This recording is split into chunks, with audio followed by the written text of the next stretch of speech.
All right, cool. So, yeah, I'm liking this idea of me sharing my thoughts on Jeremie Sowerby. Again, I've been keeping this in for 15 years. A lot of people around me never knew I got scammed. Me coming out and saying I got scammed and ripped off for such great amounts. You can watch the short conversation I had with Joe Dana, Channel 12 News. Um, anyways, I believe that's his name. Anyways, and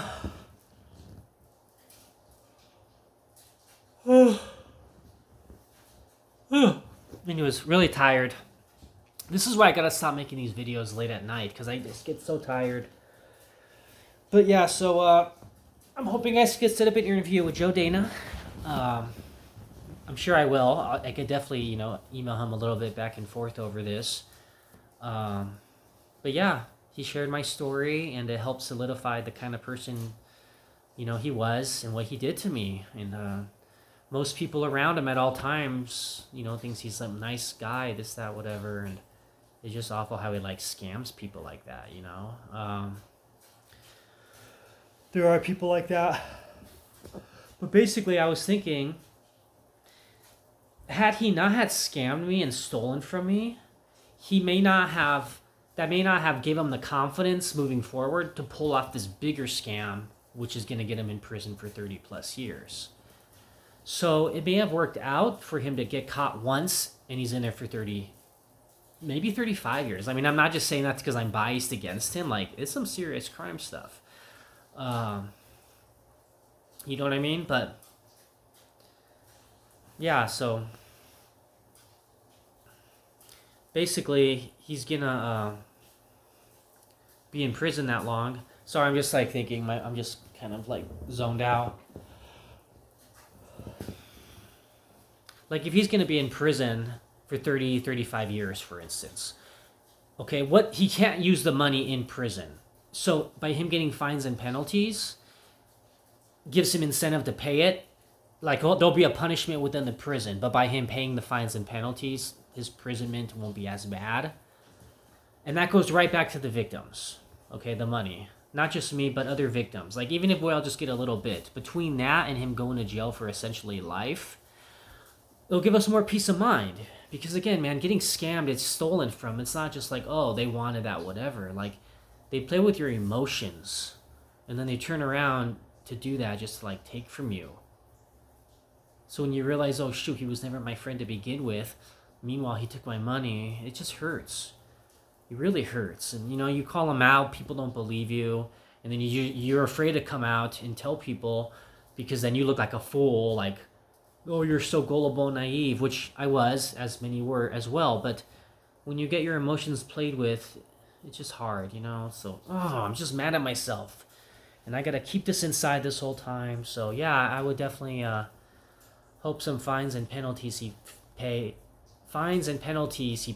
can go back to some victims. And again, he's gonna forfeit a lot of his houses, his Teslas, his Rolls Royce, things I heard he bought with stolen funds. That goes right back to the victims. It's either that or the state or the court. No, give it to the victims. Give everyone more peace of mind. But yeah, it's just awful what he did, and it's just so weird seeing him on the news. Like I said, one of the biggest Ponzi schemes in Arizona ever, and I knew the guy. I totally believed it too when I saw it. I'm like, oh yeah, totally. This is crazy. It's happening, but I can totally see that guy do that. He just doesn't give a crap. He just goes out there and talks nonsense to get a sales pitch, get people to sign up, to put himself on a pedestal like he's some bigger person than he really is. But people buy into it. He's good at what he does, but he believes his own lies like that. And he's a sociopath. He has, you have to be to do what he did, but yeah, he comes off like he believes his own lies. There's even people who comment on that as people are coming out.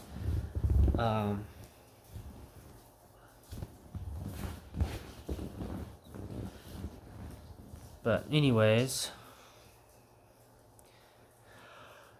yeah. So I was just thinking of something too. So yeah, there's that. How, like I said, maybe him not getting caught led to his ego getting the best of him, his pride, to commit this big crime. Like, he actually thought he was going to get away with this. Like, what was he thinking, you know? So, and I remember after he ripped me off, it pissed me off too when I called him and stuff. He's like, he was basically bragging. Like, he said he lost the house. You know, I was supposed to sign the deed and all that. I didn't. Stupid me. But he kept misleading me. I wanted to sign it. I was supposed to sign it. And then, you know, I'm like, hey, I'm supposed to get the profit on the house. You sold it, move back. He's like, oh, I lost it. It's like, F you. Like, you know what I mean? It's just so mean how he did that. And, like, I couldn't do anything about it. But if he did sell it, which he had to, I expect to get some of that, as the contract states. So, like I said, I'm glad I took those pictures and everything. The one when he's holding up the contract, trying to cover his signature, which, again, I have it on another page, or a picture. He's holding up the peace sign. I took that picture. And right there it shows him. Boom. Picture. 57 million, the amount he stole. I can't believe it. It's just... But I took that picture of him, by the way, him doing the peace sign. And I took the picture of him typing it out. And there's other pictures, too. I'm hoping to get an interview with Joe Dana, Channel 12 News. I really need to do that and just release this out because, like, I've been keeping it in this whole time. But yeah, I'm living with this regret and mistake, and it just really eats me up inside. I will always remember this regret. Hold on real quick. Let me flip my salmon. All right. But yeah, I remember too when Jeremie was basically bragging over the phone, like, you can't come after me. I'm a corporation. You can't sue me. That pissed me off. Like, he was bragging about what he did. Like, here you are in denial that you owe me anything, and now you're bragging that you did it. So, like, he doesn't think he owes me anything. But he knows downright what he did simultaneously. Like, he bragged about it. But, like, it just really annoyed me. But, hey, he finally got caught, you know? Like I said, he's being sued by the Arizona Commission Board for abusing the lackluster law, or the weak law, to set up phony businesses, to attract investors, and all that. So multiple counts of indictments coming his way. And I would love to see a courtroom hearing. If anyone knows, please let me know. An excerpt, a recording, a video recording, pictures.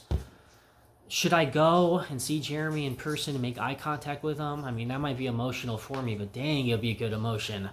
I'm so glad he finally got arrested. I mean, since he scammed me and ripped me off, here it is 15 years later. How many other scams along the way did he do before this big Ponzi scheme he gets arrested for?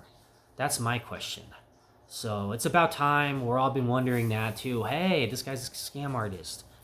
Can't believe he keeps getting away with it, you know? So it's very good to see him get caught. People like that don't deserve to be out in society. Like, they just go out and work, make a living, and make money honestly and take pride in what you do. Don't just walk around BSing and getting stuff out of people. Like, that's just stupid, and it's mean, and it's not right. It's corrupt. And, like, why would you even do that? Like, you know what I mean? But I've learned that that's what they do. They play with your emotions, and then they go after you. And when I said that on the news, like, gives me trust issues, whatever, I didn't mean it with everybody, because I still do trust people, and I have still been hurt and ripped off along the way. Try to minimize it since the Jeremie situation, but I mean, you still make same mistakes along the way. Sometimes you have to make the same mistakes like 5-6 times. Seriously, before you learn your mistake. But even then, people could accidentally hurt you. Like, even those who don't have intentions. Like, people change. That happens. And it's hard to, get close to people just to have it ripped apart, because you know what it feels like when they do it. And when he moved back to Canada, and left me thinking, oh shoot, what the heck? Who was this guy? Like, here I thought he was my friend. Duh, why didn't I see it coming? Like, I'm just looking back, I'm just such a fool. I don't know what I was thinking. So it hurts me to vent out as well, because I'm basically admitting, like, I was dumb enough to, and gullible enough to buy into, his lies. So, That's what hurts me. But like I said, it's a regret I have to live with the rest of my life. So, getting some funds back from fines and fees he pays anyways, or things he has to forfeit, put it right in the hands of the victims. I'm hoping the courts can, work with this. Maybe even get some lawyers who can, help set this up.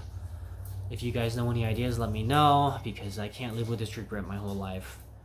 It hurts, Oh. But anyways, yeah, so I'll leave it at that for now. My salmon is done. I have to go. I'm glad I can use this platform to vent out. It's really helping me the next day. So I really feel good about that. As more thoughts come to me and more stories and memories, of Jeremie, I will definitely share them. It's not going to be in a linear timeline from beginning, middle, end. It's just random thoughts I have in my head. I could make a story out of it and go in order one of these days, but for now I'll just, and then once I go through the old pictures I took of text messages, whatever, his checks he wrote me that can't be deposited because he closed the bank down, it will bring back more memories and stuff of what he did and who he is, and just the mind of a criminal. And I had firsthand experience with him, so it was a learning experience for me. I'm definitely smarter now because of it.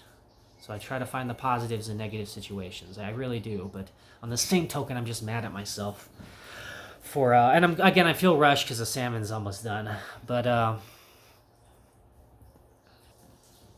all right, I'm back. So, but yeah, if anyone knows where to listen in on court excerpts, whether it be a recording, written down in text, any pictures, any information I can get after all these dates, let me know.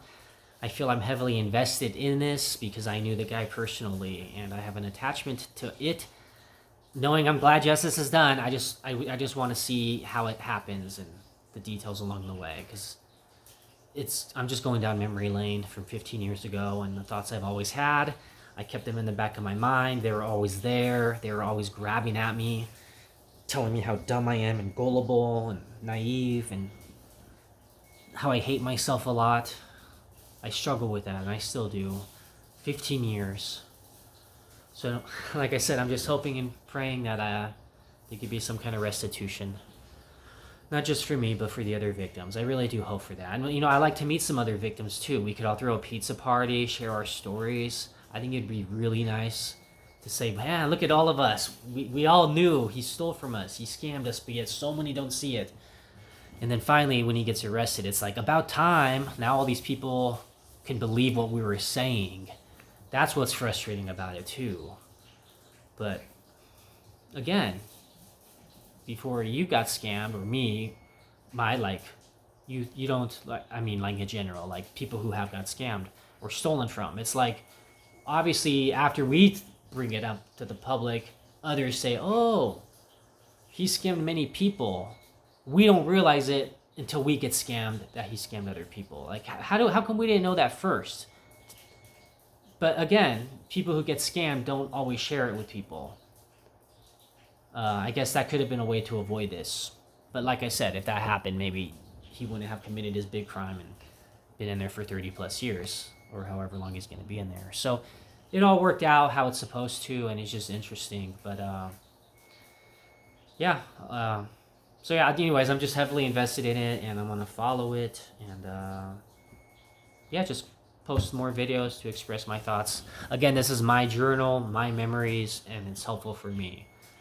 And I'm going to start doing other topics as well as time goes on, because I have a pretty creative mind. The way I think is unique, and I can share those unique thoughts and ideas with everybody. And quite frankly, I think I do have a pretty good voice. I get comfortable with it. I've had others compliment me on that, so that's very helpful. It encourages me to want to make more videos. So, I do struggle with people skills at times. It's something I struggle with, but when I'm good, I'm good. I just got to stay focused in that role and give myself more credit and just be confident in who I am, so that makes it easier. So yeah, I'll leave it at that for now. I gotta eat. I'm real hungry.